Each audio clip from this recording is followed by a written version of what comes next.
हम कहाँ लाना चाहते हैं, पूरी चेन को हम कहाँ लाना चाहते हैं, टेबल पे। तो पूछा गया इसको टेबल पे लाने के लिए मैं ऐसे कुछ फोर्स लगा रहा हूँ, ठीक है।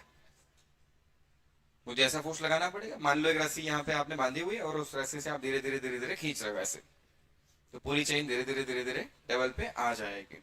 तो क्वेश्चन पूछा गया, work done by applied force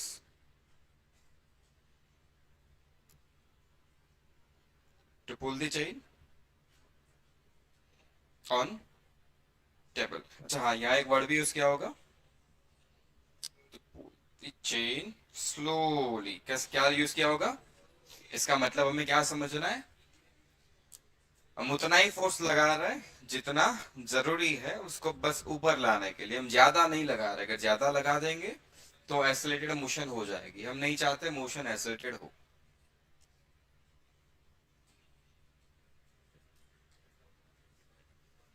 ये डायग्राम समझ में आ गया क्या है, आगे बढ़े फिर।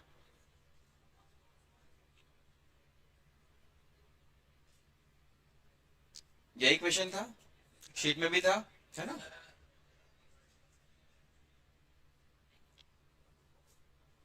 और कल हमने वो सेंटर ऑफ मास से भी डिस्कस कर ही लिया था, करना क्या है। तो आंसर तो आप ले ही आए होगे, जिनको वो सेंटर ऑफ मास वाला टर्म समझ में आ गया था वो तो ऐसे ही ले आया होगा, ले आए थे। चलो करते हैं, नॉर्मल तरीके से करते हैं। इसको हम ऊपर ला रहे हैं, अब इसका फ्रंट व्यू मैं बना रहा हूं यहां से देखने पर। तो आपको टेबल ऐसा कुछ दिख रहा है और अपनी चेन का कुछ पार्ट मान लो टेबल पे पहुंच चुका है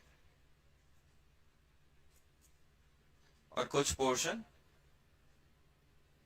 अभी भी नीचे, ठीक है। ऐसे कुछ सिचुएशन है, मान लेते हैं जो पार्ट ऊपर आ गया है वो एक्स लेंथ का है, तो ऑब्वियसली जो नीचे बचा है वो कितना रहा होगा, एल माइनस एक्स, ठीक है ना।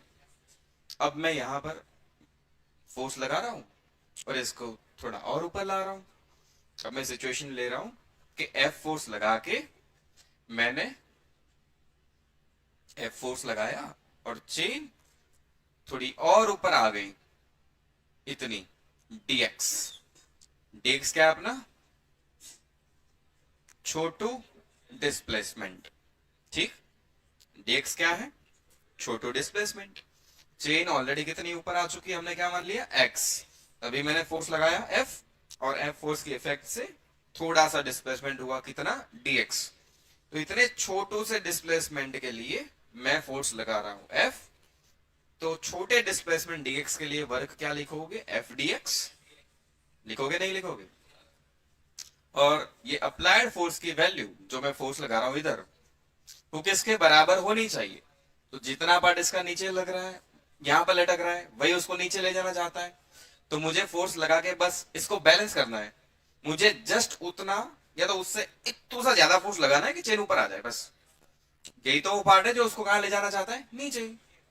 नहीं समझ में आया, तो मुझे उतना ही फोर्स लगाना चाहिए, ठीक। तो इतने पार्ट का मास अगर मैं m मान लू तो क्या हम m कैलकुलेट कर सकते हैं, हाँ। ऐसा कुछ हमने सीखा था,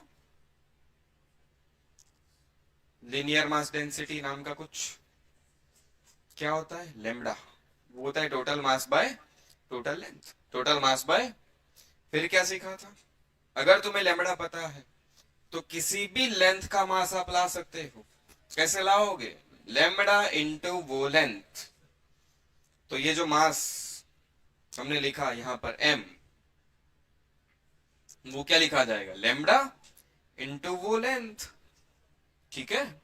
लेमडा की वैल्यू क्या है, m बाई एल, और लेंथ l माइनस एक्स। तो ये मास कितना आ गया, m by L, l minus x. आया समझ में, इतना मास वहां अभी भी लटक रहा है। जब x लेंथ की चेन ऊपर आ चुकी है तब नीचे लटका हुआ मास कितना है, m by L into L minus X. तो उसका mg नीचे लग रहा होगा,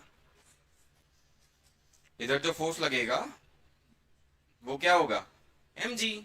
तो मुझे कितना फोर्स लगाना चाहिए, इतना ही, जिससे वो mg को बैलेंस कर दे और चेन स्लोली ऊपर आ सके। एक्चुअली mg से जस्ट ज्यादा लगाना चाहिए, बट जब भी हम ऐसी कैलकुलेशन करेंगे हमेशा हम फोर्स को इसके बराबर ले लेंगे, mg के बराबर। तो अप्लाइड फोर्स की वैल्यू कितनी हो गई, mg।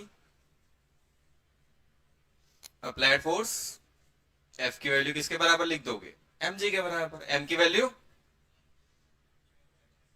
m by L, L minus x. इसको देखो ध्यान से, क्या है, फोर्स कांस्टेंट है, फोर्स कांस्टेंट है कि वेरिएबल, वेरिएबल है। जैसे जैसे आप चेन ऊपर लाते जाओगे एक्स की वैल्यू बढ़ती जाएगी।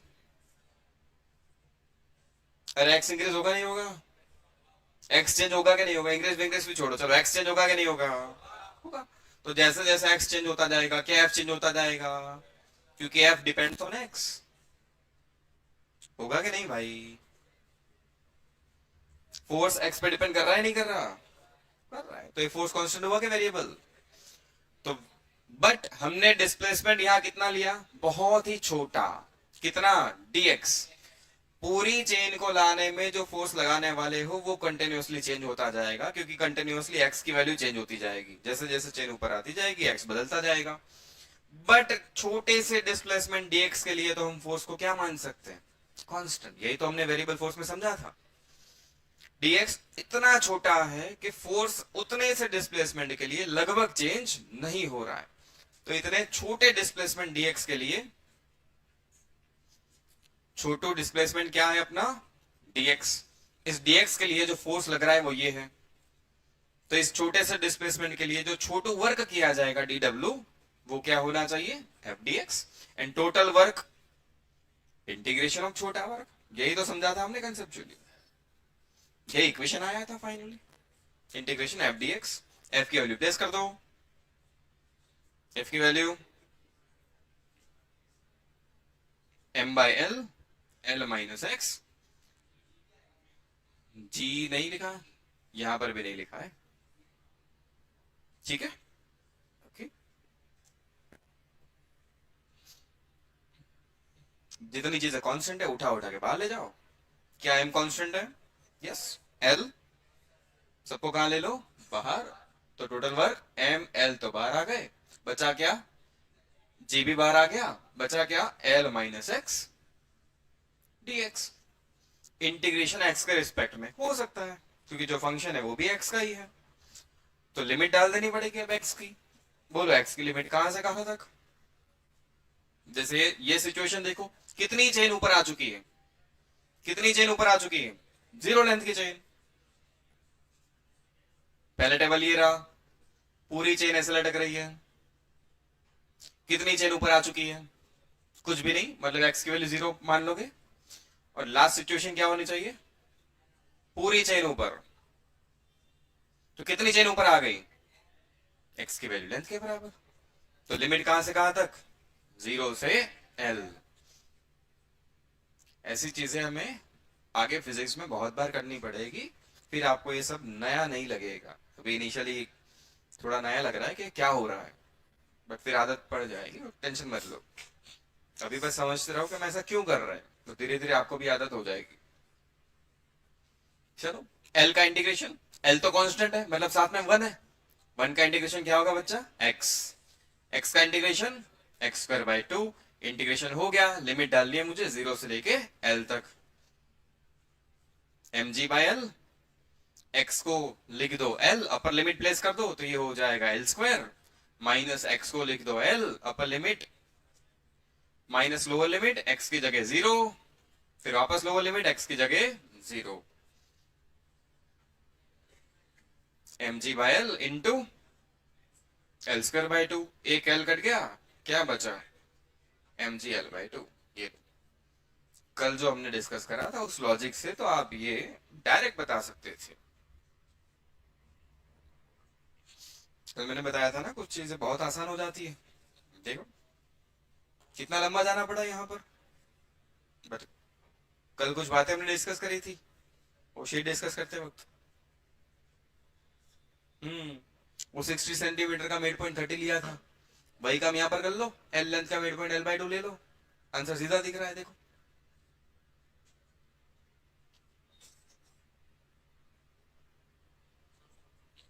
अगर वो नहीं पता तो इतना लंबा जाना है। तो अब तो हमारे पास दोनों मेथड है, हम सब कुछ कर सकते हैं, बट आगे जाके हम करेंगे क्या?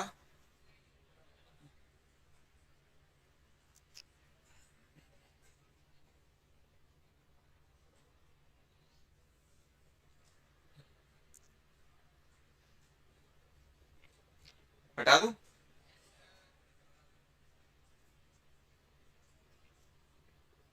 इसी टाइप का एक और क्वेश्चन लेते हैं।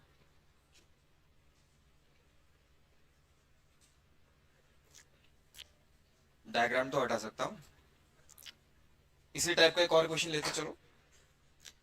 अगेन वही अपना टेबल,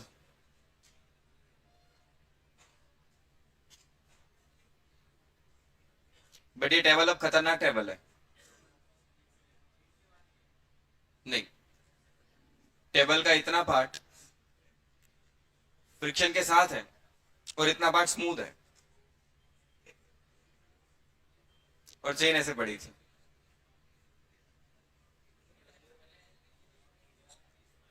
चेन पूरी कहां पड़ी है? टेबल पे।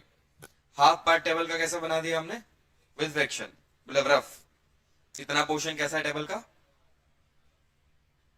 रफ। और इतना पार्ट स्मूथ, फ्रिक्शनलेस। ठीक है।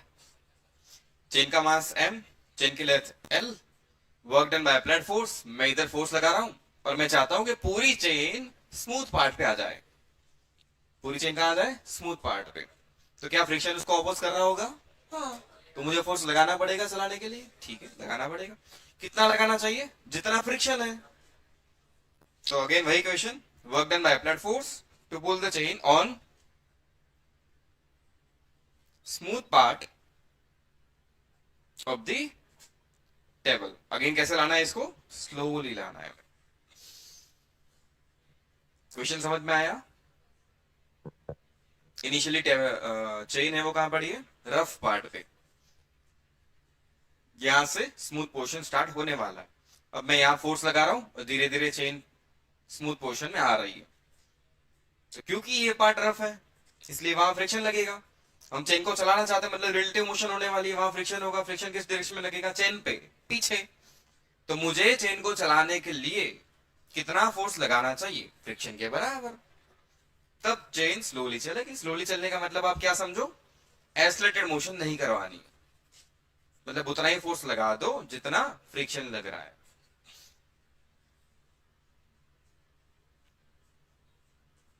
ट्राई करोगे कि सीधा करवा दो? बोलो। 2 मिनट का टाइम है, सोचो।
करें? ओके, अगेन सेम काम। ये टेबल, यहां से ये पार्ट कैसा था? रफ। और ये कैसा है? स्मूथ। ये कौन सा पोर्शन? रफ। और टेबल का ये कौन सा पार्ट है? Smooth part. फ्रंट व्यू देख लिया, फ्रंट व्यू बना दो, ऐसा बनेगा। चलो, ये चेन का कुछ पार्ट कहां आ चुका है, स्मूथ सरफेस पर। मान लेते कितना आ गया, x। तो कितना बच गया रफ में, l माइनस एक्स। लेंथ तो अभी भी l थी, रफ में कितना बच गया, l माइनस एक्स। अब हम यहां पर फोर्स लगा रहे हैं इस तरफ चेन को चलाने के लिए, और इसको ऑपोज कौन कर रहा है, फ्रिक्शन, एफ के। फ्रिक्शन की वैल्यू किसके बराबर, म्यू एन, एन की वैल्यू एम जी, एन ऊपर एम जी नीचे, तो एन की वैल्यू एम जी, फ्रिक्शन की वैल्यू म्यू एन मतलब म्यू एम जी। कौन सा मास, म्यू एम जी तो सही है, बट मास कौन सा, पूरी चेन का के एल माइनस एक्स का, क्योंकि एल माइनस एक्स पार्ट ही कहां है, रफ पे। तो फ्रिक्शन कहां पर लग रहा होगा, इतने पोर्शन में लग रहा होगा, है ना। तो मुझे मास कितना लेना चाहिए, इतने ही पार्ट का। क्या इतने पार्ट का मास हमने निकाल के रखा है, ये रहा। मास निकालने के लिए अगेन किसकी हेल्प चाहिए होगी, lambda, total mass by total length. इतने पोर्शन का मास छोटू एम, तो कैसे लिखा जाएगा, लेमडा इंटू इतनी लेंथ। तो स्मॉल मास क्या आ गया, इतनी लेंथ का mass, M by L into L minus X. तो फ्रिक्शन फोर्स क्या लगेगा, फ्रिक्शन कितना लगेगा बोलो, म्यू एन की जगह एम जी, मतलब म्यू एम की value M by L, L minus X into G. नहीं आया समझ में, तो आप कितना फोर्स लगाओगे, जितना फ्रिक्शन है। तो ये अप्लाइड फोर्स कितना आ गया, फ्रिक्शन के बराबर, मतलब ये mu M by L, L minus X into G. आया समझ में, बस अब वही काम, इतना फोर्स लगाया, थोड़ा सा चेन को मैंने डिस्प्लेस कर दिया, dx। dx अगेन कैसा डिस्प्लेसमेंट, छोटू डिस्प्लेसमेंट। तो F फोर्स लगाया, डिस्प्लेसमेंट dx कर दिया छोटू, F फोर्स लगा के तो छोटा वर्क, फोर्स इंटू डिस्प्लेसमेंट कर दिया। Total work integration dw integration f dx, F की वैल्यू चेंज कर दो बस। F की value mu m by L, L minus x g dx। Same type का था, मतलब काम तो मैं वही करना है, x पे आके छोटा सा डिस्प्लेसमेंट करवा दो dx। चलो, जितनी भी चीजें बाहर है कॉमन कांस्टेंट है, सबको बाहर ले लो। म्यू एम एल जी सारे लोग बाहर, mu M by L g. Integration किसका बच गया, तो लिमिट एक्स की, पहले लेंथ का चेन का कुछ भी पार्ट स्मूथ पे नहीं आया था, फाइनली पूरी चेन एल लेंथ की स्मूथ पार्ट पे आ जाएगी, तो 0 से L, mu M g by L, L का इंटीग्रेशन एल एक्स, एक्स का integration x square by two, limit 0 से लेकर एल तक, mu M g by L, L square by two, sorry L square minus L square by two. Finally ये क्या बच गया, L square by two. Answer mu M, छोटा M नहीं बड़ा M, mu M g L bye,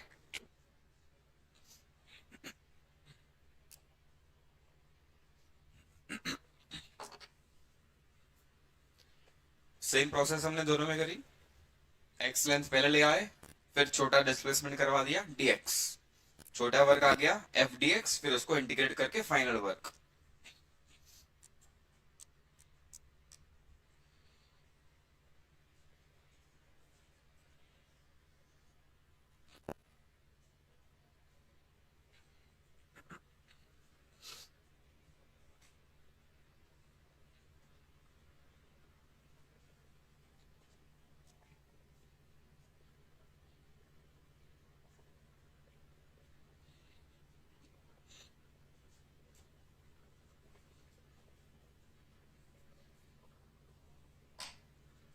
चलो, अब chapter के एक नए पार्ट पे चलते हैं, एनर्जी।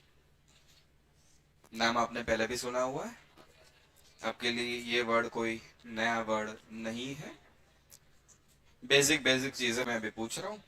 बताओ एनर्जी किसे कहते थे? सही है। हाँ, capacity of the object to do the work, work करने की कैपेसिटी, उसे हम एनर्जी कहते हैं जनरली। तो अगर एनर्जी की आम शब्दों में मतलब डेफिनेशन देनी है तो वो क्या हो गया?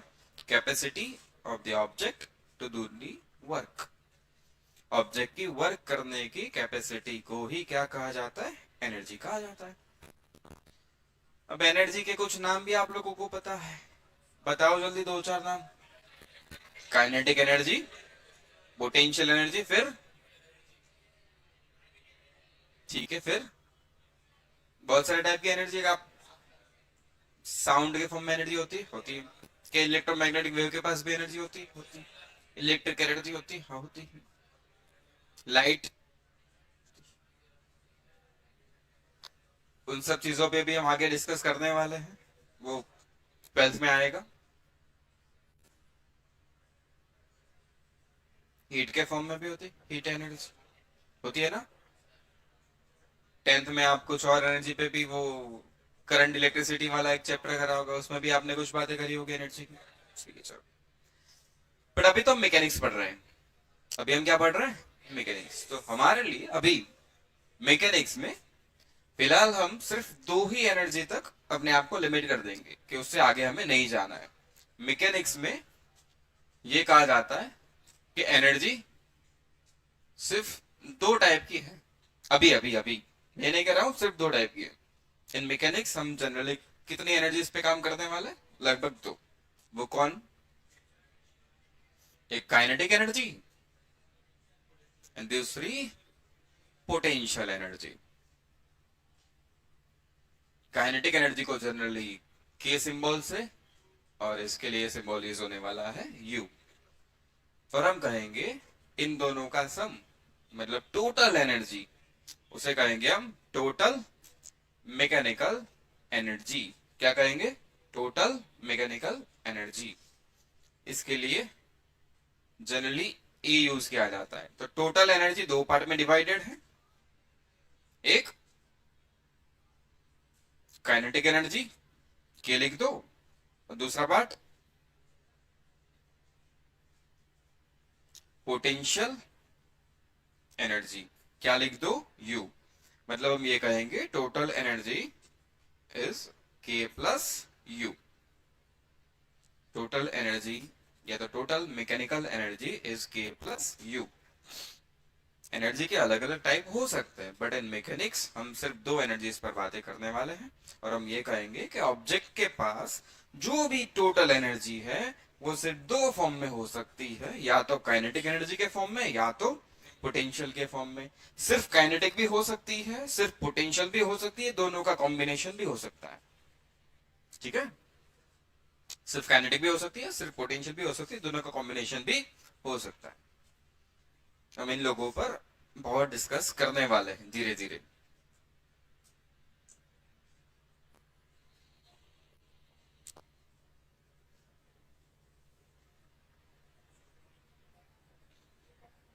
अच्छा, और कुछ छोटी छोटी बातें याद कर लेते हैं। एनर्जी चाहे किसी भी टाइप की हो, एनर्जी है तो एक फिजिकल क्वांटिटी, वो स्केलर है या वेक्टर? जल्दी बताओ बच्चा, एनर्जी स्केलर है या वेक्टर? स्केलर। तो एनर्जी कौन सी क्वांटिटी है? स्केलर। कोई भी टाइप की एनर्जी हो जाए, यूनिट हमेशा हम क्या लिखेंगे? जूल या तो न्यूटन मीटर। ठीक है ना। तो डायमेंशनली वर्क एंड एनर्जी तो बराबर है, डायमेंशनली वर्क एंड एनर्जी तो बराबर है। एक्चुअली आप डेफिनेशन में वही बोलते हो, capacity to do the work is equal to energy. तो एनर्जी कोई भी हो जाए वो स्केलर है, उसका यूनिट एसआई में क्या लिखोगे? जूल, या तो न्यूटन मीटर लिख दो। सीजीएस में क्या लिखोगे? अर्ग। सीजीएस में क्या लिखोगे? जूल को क्या लिखते हैं? अर्ग। याद है? ठीक है यार। ओके, आगे बढ़े फिर। चलो, शुरुआत करते हैं इससे, अपने पहली एनर्जी। काइनेटिक एनर्जी की बात करते हैं कि बढ़ा के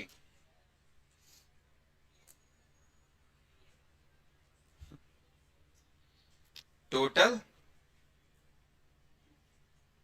मैकेनिकल एनर्जी ई।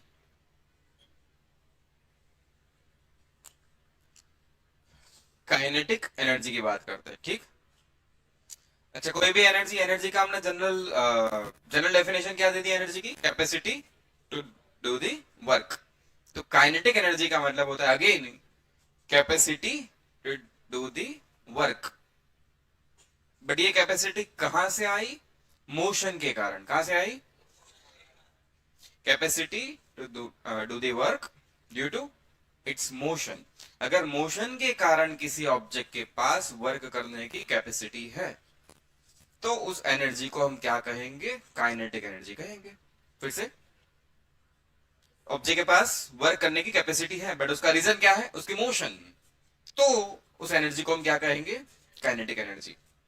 बट अगर वर्क करने की कैपेसिटी आई है उसके कुछ स्पेशल स्ट्रक्चर से, या हमने कुछ चेंज कर दिया, अंदर कंस्ट्रक्शन कुछ बदल दिया, उसके कारण आई है, तो फिर उसे हम कहेंगे पोटेंशियल एनर्जी। मोशन के कारण अगर वर्क करने की कैपेसिटी आई है तो क्या कहोगे? Kinetic energy. बट अगर कुछ चेंज करने से वर्क करने की कैपेसिटी आई है तो क्या कहोगे? Potential energy.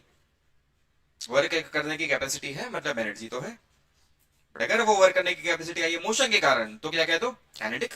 और अगर वर्क करने की कैपेसिटी आई है उसमें कुछ चेंज करने के कारण, कुछ सिचुएशन बदलने के कारण, कोई पोजीशन में चेंज करने के कारण आई है वो वर्क करने की कैपेसिटी, तो क्या कहोगे? Potential energy. पहले हम डिस्कस करेंगे किसके को? काइनेटिक एनर्जी को।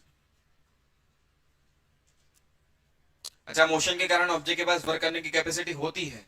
जैसे एक सिंपल एग्जांपल से बात करते हैं, बहुत बेसिक बेसिक एग्जांपल। जैसे एक बुलेट है, शांति से पढ़िए, रेस्ट पे, बोलो वर्क करने की कोई कैपेसिटी? वर्क करने की कोई कैपेसिटी। बट अगर इस बुलेट को फायर किया जाए,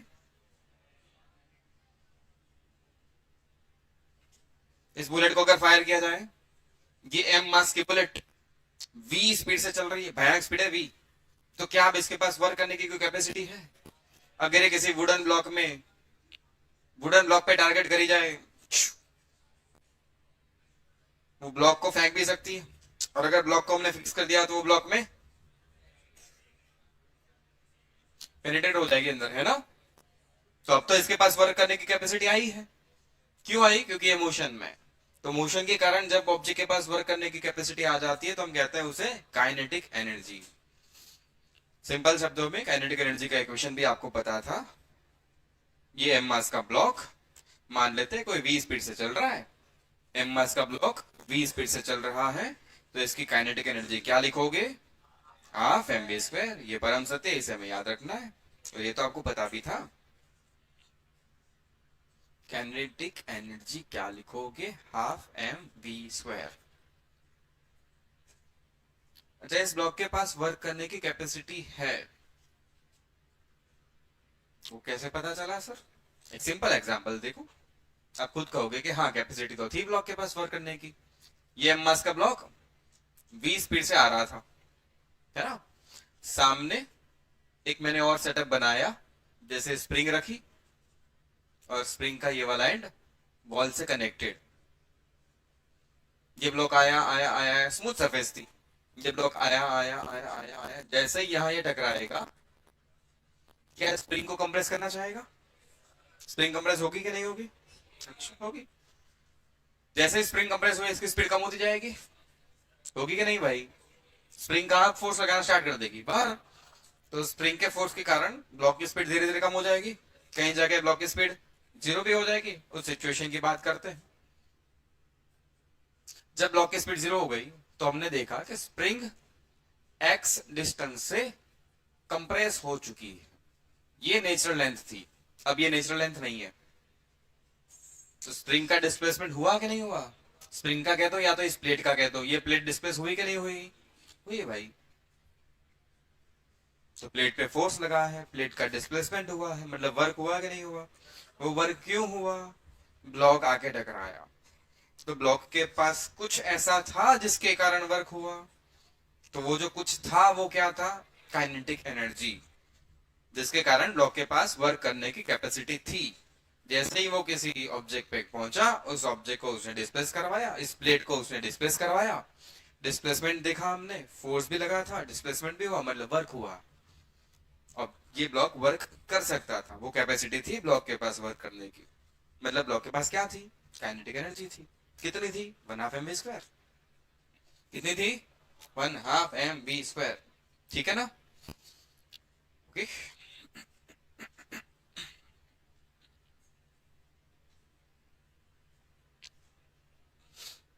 ठीक है यार, एक और एग्जांपल दूं।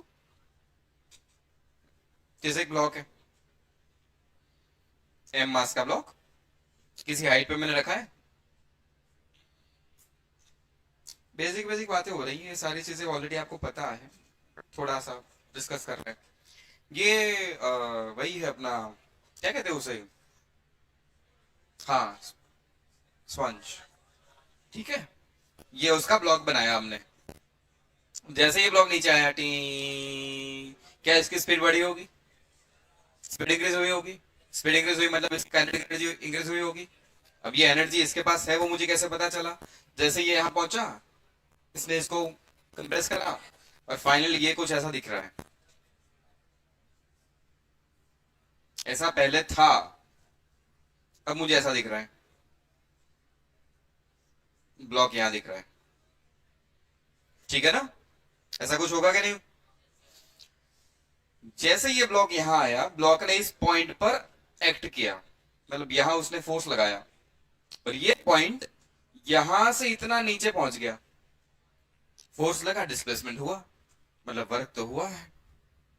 वर्क होने का कारण, ब्लॉक के पास वर्क करने की कैपेसिटी थी, उसी को हमने क्या नाम दिया है? Kinetic energy. मतलब जब ये टकराया तब उसके पास कुछ एनर्जी थी, जिस एनर्जी का यूज किया गया, उस एनर्जी को कन्वर्ट कर दिया ब्लॉक ने, किसमें? वर्क के फॉर्म में। अच्छा, यहीं से वर्क की डेफिनेशन भी थोड़ी सी बदलती है। एक्चुअली देख, पूरा ब्लॉक तो डिस्प्लेस नहीं हुआ है। पूरा ब्लॉक डिस्प्लेस हुआ है क्या?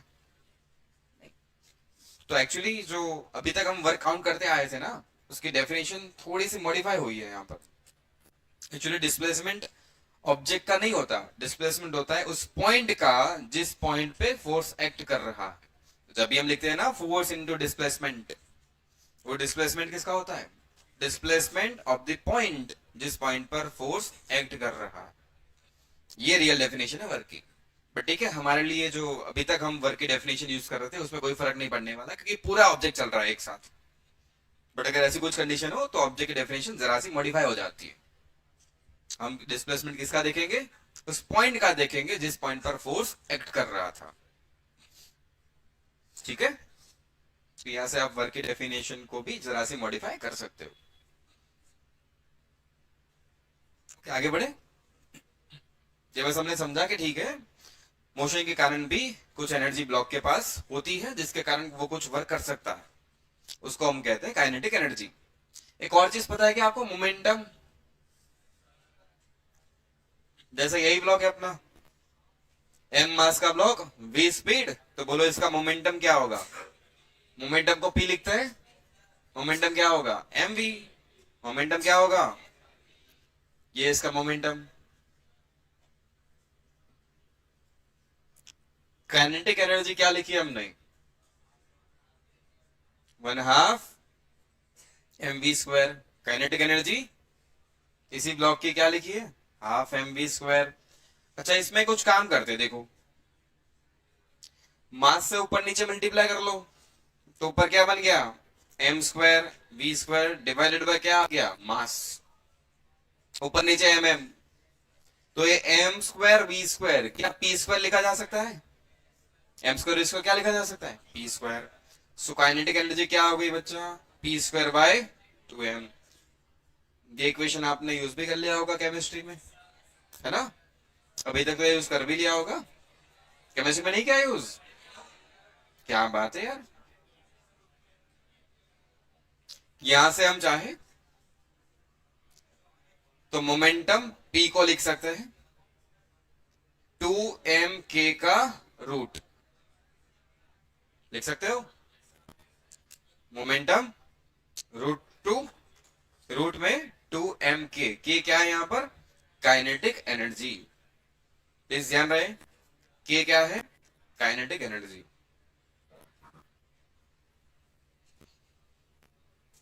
करे होंगे भाई ये इक्वेशंस यूज आपने केमिस्ट्री में।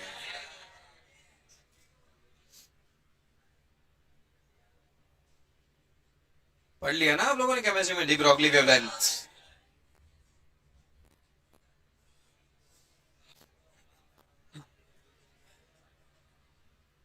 आप लोगों ने अभी पढ़ लिया de Broglie wavelength, lambda h/p, P momentum पढ़ा ना। 12th वाले भी अभी पढ़ रहे हैं फिजिक्स में। हाँ बस यही चीज आप वापस पढ़ने वाले, कुछ चीजें हैं जो वापस आप पढ़ोगे फिजिक्स में 12th में आके। बट इसकी कोई गारंटी नहीं है सर हमें 12th में याद होगा। गारंटी है याद होगा?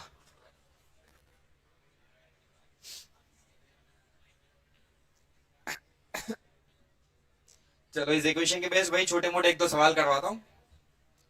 मुझे लग रहा है कि आंसर आप लोग खुद दे दोगे।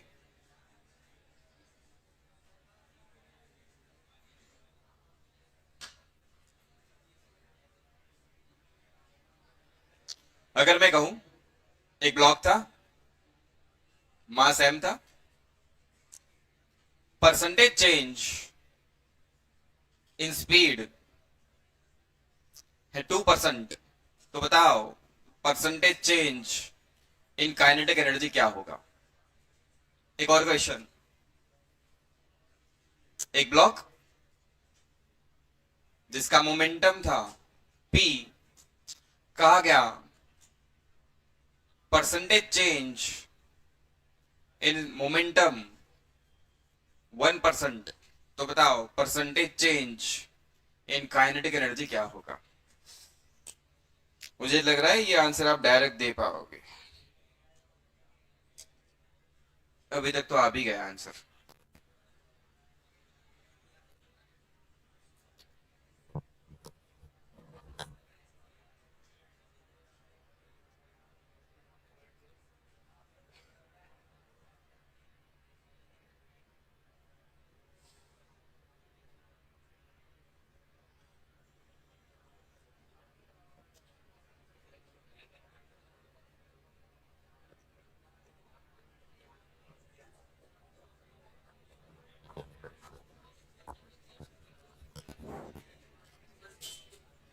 चलो ब्लॉक का mass m, percentage change in speed, speed में चेंज 2% का, percentage change in kinetic energy, kinetic energy का बच्चा इक्वेशन क्या होता है? परसेंटेज चेंज इन स्पीड 2%, मतलब ये किसकी वैल्यू दे रहा है? Delta v by v into 100 is equal to 2%। भूल चुके हो आप लोग, किसकी वैल्यू पूछ रहे हैं? Delta k by k into 100 पूछा जा रहा है। अब याद आ गया क्या करना है? इसको डायरेक्ट कन्वर्ट कर लो किसके फॉर्म में? परसेंटेज एरर के फॉर्म में। तो k में percentage error, delta k by k into 100, one half में कोई एरर नहीं, मास में कोई एरर नहीं, v स्क्वायर पावर 2 को मल्टीप्लीकेशन में ले आओ, delta v by v into 100, ये कितना दिया है? 2%। आंसर क्या ये काम हमने पहले नहीं किया है? किया तो है। अब किसकी बात हो रही है? मोमेंटम की बात। तो चलो ब्लॉक का mass again m, p square by 2m लिखोगे, p स्क्वायर बाय, क्या मोमेंटम चेंज हो रहा है? हाँ, तो 1% किसकी वैल्यू हो गई? Delta p by p into 100, 1% दिया गया। क्या पूछा गया? Delta k by k into 100 पूछा गया। इसको कन्वर्ट कर लो परसेंटेज एरर के फॉर्म में। So delta k by k into 100, 2 में कोई एरर नहीं, m में कोई एरर नहीं, सिर्फ p में एरर, तो 2 मल्टीप्लीकेशन में delta p by p into 100। Answer 2%। याद आ गया पूरा क्या था? सालों पहले हो चुका था, है ना?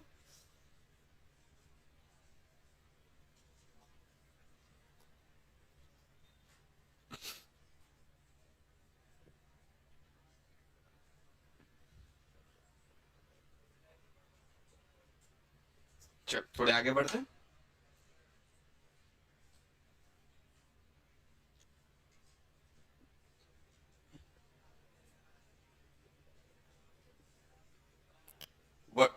One D motion, straight line motion. Object यहां पर चल रहा है, स्ट्रेट लाइन मान लो। कहां पर चल रहा है? स्ट्रेट लाइन पे। ये है मास का ब्लॉक। इनिशियल स्पीड थी वी नॉट। कितनी थी स्पीड? स्पीड कितनी थी इनिशियली? We not. ठीक है, सारी चीजें मैं दे देता हूं, चलो। ब्लॉक का मास m, इनिशियल स्पीड है उसकी वी नॉट। कुछ टी टाइम बाद, ये इनिशियल स्पीड का मतलब है 0 टाइम पर। फाइनल स्पीड मैंने ऑब्जर्व करी v, कब? टी टाइम पर, मतलब टी टाइम बाद स्पीड कितनी हो चुकी है? v। ए फोर्स लग रहा था F, पॉजिटिव एक्स डायरेक्शन में। कहा लग रहा था? पॉजिटिव एक्स डायरेक्शन में। और ऑब्जेक्ट का डिस्प्लेसमेंट पाया गया d, वो भी कहां पर? पॉजिटिव एक्स डायरेक्शन में।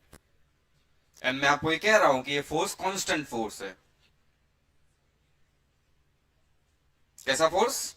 Constant force. कैसा फोर्स? Constant force.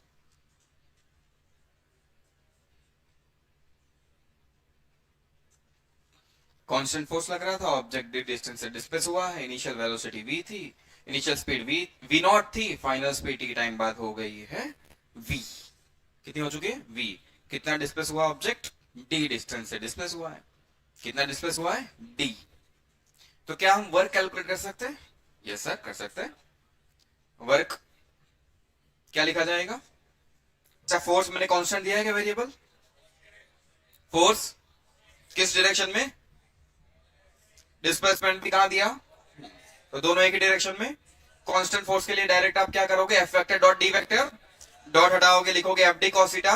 बट दोनों एक ही डायरेक्शन में, तो एफ डी कॉस थीटा में थीटा 0 लिखोगे, तो क्या लिखा जाएगा? F into D. आया नहीं समझ मेरे? क्या लिखा जाएगा? F into. ठीक है यार, ये लो एफ डी, एफ डी।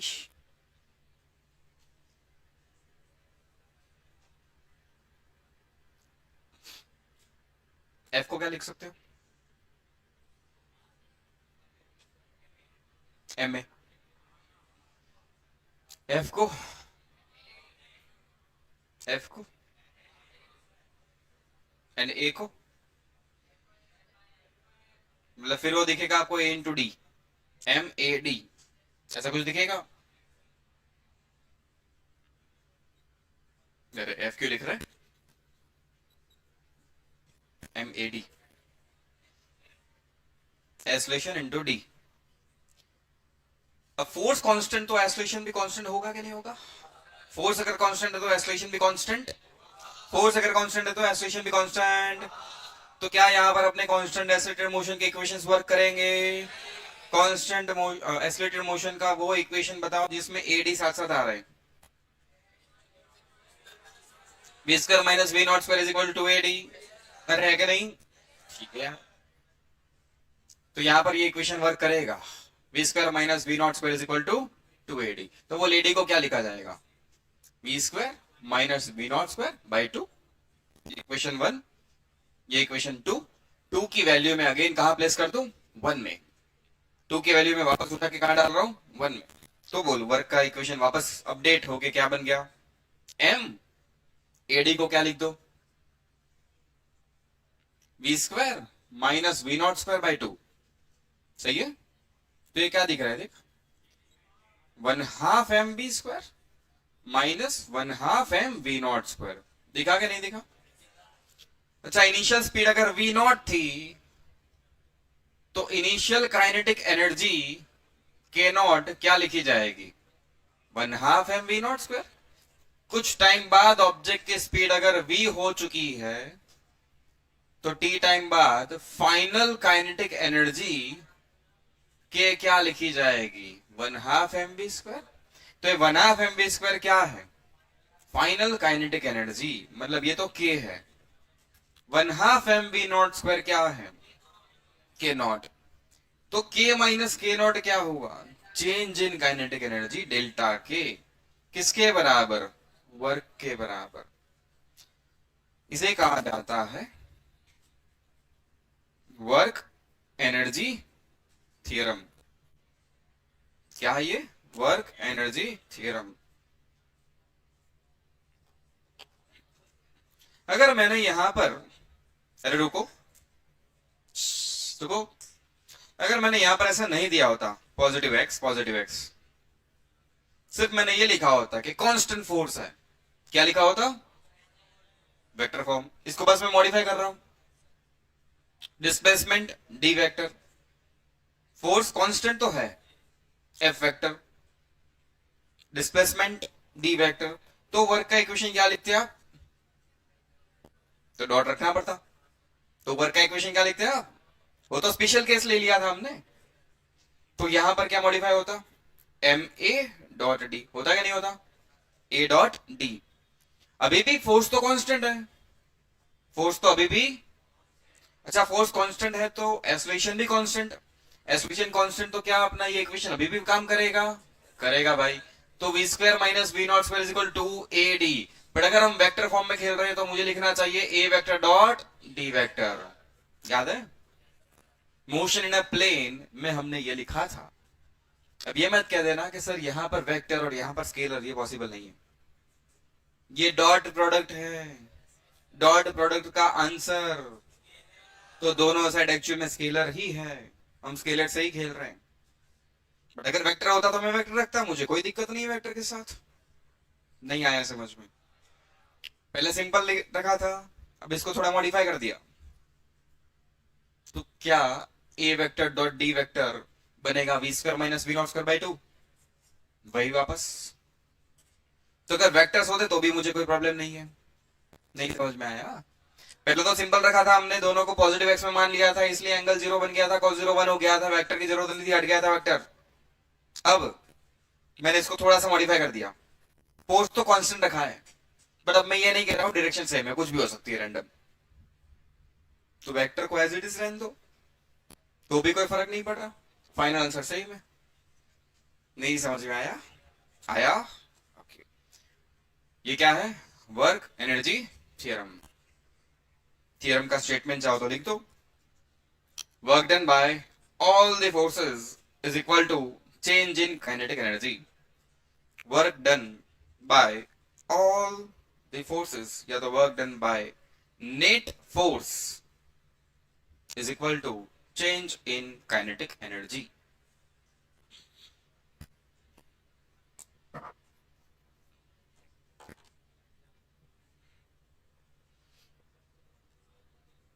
हो गया, कॉपी हो गया बच्चा, आगे बढ़े।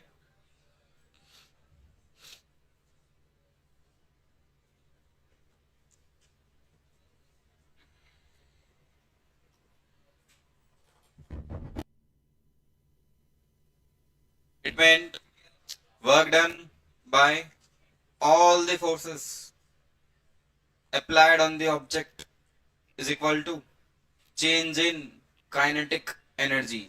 जितने भी अलग अलग टाइप के फोर्सेस ऑब्जेक्ट पे लग रहे हैं उन सब का वर्क कैलकुलेट कर लो, टोटल कर लो, वो किसके बराबर होगा, हमेशा हमेशा डेल्टा के बराबर होगा।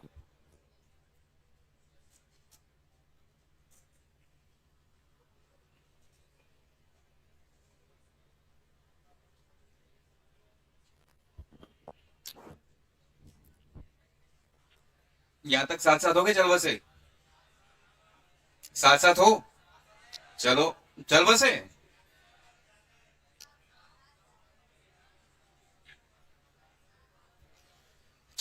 चलो फिर इसको थोड़ा और मॉडिफाई करते हैं।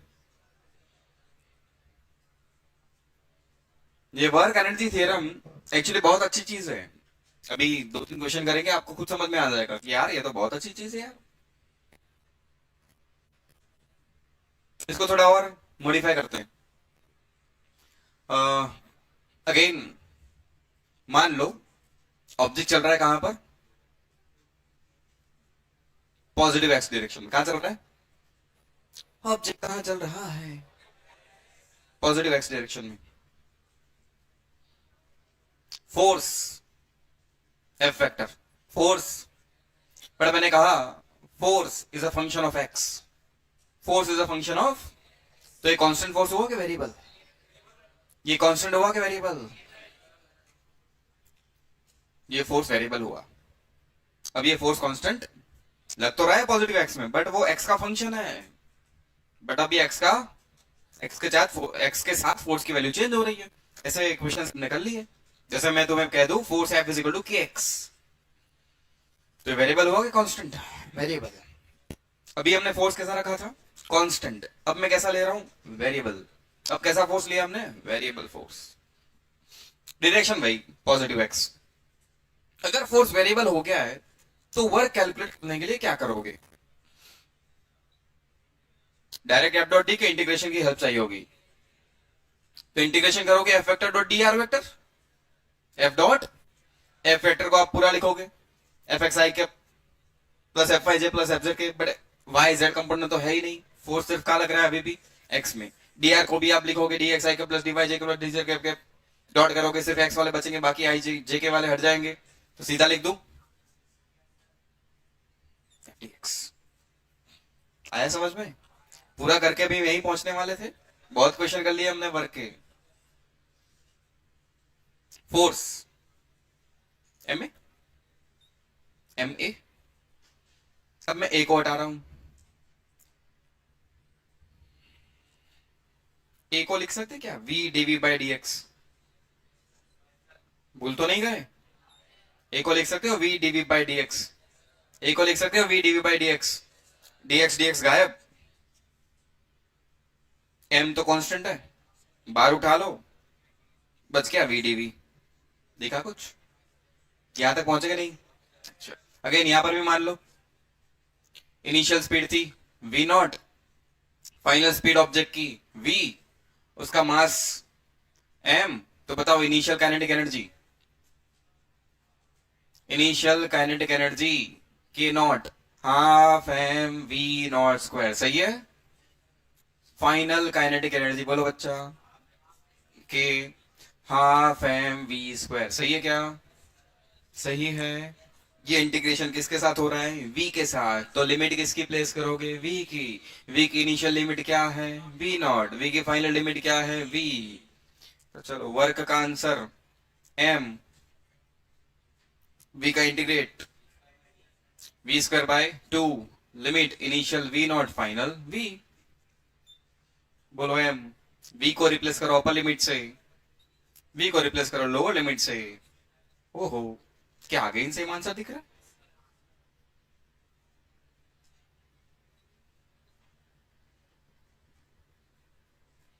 So this is valid for variable force also, ये वेरिएबल फोर्स के लिए भी वर्क करेगा।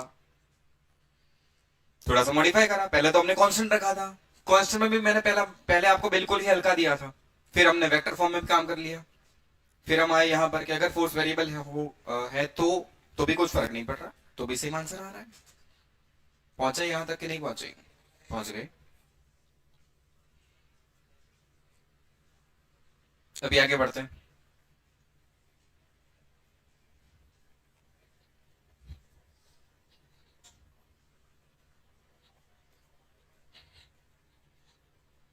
अब मैं कंप्लीटली वेक्टर फॉर्म में चला जाता हूं, मतलब अभी तो हमने force as a function of x लिया था,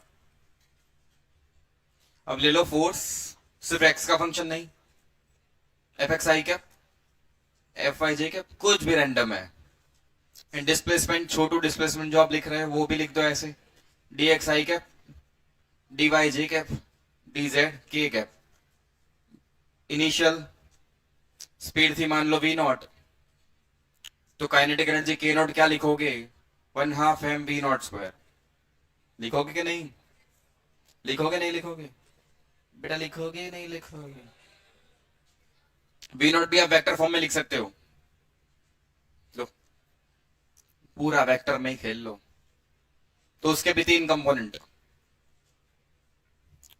we naught X, V naught Y, V naught Z, final V vector, उसके भी तीन component, V X, V Y, V Z. सही है। ब्लॉक का मास m, मास m। चलो work, F dot D R, F को क्या कर दो, F x I cap, F Y J cap, F Z K cap, dot D R, D X I, D Y J, D Z के copy करने में व्यस्त, ध्यान इधर। बोलो, डॉट कर दो, जल्दी बोलते रहो। F x D x plus plus, सही है यहां तक। क्या फोर्स को हम एम ए लिख सकते हैं, ये एक्स कंपोनेंट है, तो मैं जब इसको एम ए लिखूंगा क्या लिखूंगा, एम ए एक्स। सही है, सिर्फ एक्स कंपोनेंट। यहां क्या लिखोगे, m a y d y, यहां क्या लिखोगे, m a z d z. यहां तक हो साथ। अच्छा, ए को क्या लिख दो, जैसे यहां करा है, v d v by d x. तो यहां एक्स को लिखा जाएगा W is equal to integration of, m तो बाहर ले लो, एक्स को क्या लिख दो, v dv बाय dx, ये भी x कंपोनेंट, एंड यहां dx तो था ही, प्लस यहां से भी m बाहर, vy dvy by dy into dy, plus m बाहर, ए जेड को क्या लिख दो, vz dvz by dz into dz, dx गायब, dy गायब, dz गायब। तो ये क्या बचेगा, m integration vx dvx plus m integration vy dvy plus m integration vz dvz। ये वेलोसिटी का इंटीग्रेशन, तो वेलोसिटी की x में लिमिट v नॉट x है vx, x limit v naught x से लेकर vx, ये y में लिमिट v नॉट y से vy, ये z में लिमिट v नॉट z से vz। चलो करो vx का integration, vx square by 2 limit v naught x से vx, m तो बाहर है, vy square by 2 limit v naught y से vy, m तो बाहर है, vz square by 2 limit v naught z by vz। Limit place कर दो, 1/2m, vx की जगह upper limit vx square minus v naught x का स्क्वायर, सही है, प्लस 1/2m, vy की जगह अपर लिमिट डाल दो, vy square minus lower limit डाल दो, प्लस 1/2m, vz की जगह बेटा अपर लिमिट डाल दो। सही है, चलो ब्रैकेट ओपन भी कर लो, 1/2m vx square plus 1/2m vy square plus 1/2m vz square, फिर ये वाला term minus 1/2m v naught x square, फिर ये term minus 1/2m v naught y square, फिर ये वाला term minus 1/2m v naught z square. इन तीनों में से माइनस में अगर बाहर ले लूं तो ये लोग प्लस प्लस, सही है। ये क्या हो गया, फाइनल काइनेटिक एनर्जी। अरे फाइनल के तीन कंपोनेंट थे तो एनर्जी भी तीन में डिवाइड हो गई। ये इनिशियल काइनेटिक एनर्जी है टोटल, तो ये अगेन है फाइनल के और ये है इनिशियल के, तो ये वापस क्या है। साला इतना कुछ करके हमें ये समझ में आया बस कि फोर्स चाहे कांस्टेंट हो, वेरिएबल हो, कहीं पर भी हो, ये वैलिड है, इतना ही समझ में आया।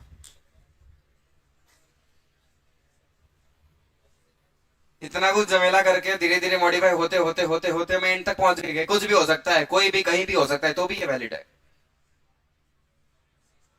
सो वर्क एनर्जी थ्योरम हमेशा वर्क करेगा, वर्क एनर्जी थ्योरम हमेशा वर्क करेगा। करेंगे एग्जांपल्स।